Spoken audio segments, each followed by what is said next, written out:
Once Control Center is set up, what can you do? Say the movie title, TV channel, YouTube clip, or even the name of an actor, and Control Center will do the rest.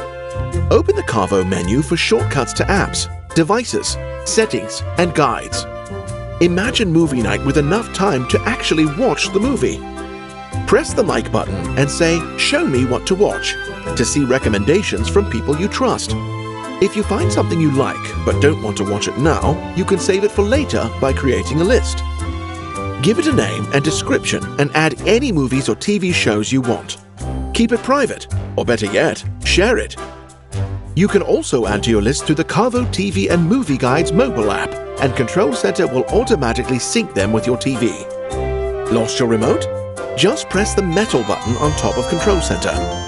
If you're feeling tired, ask Control Center to set a sleep timer.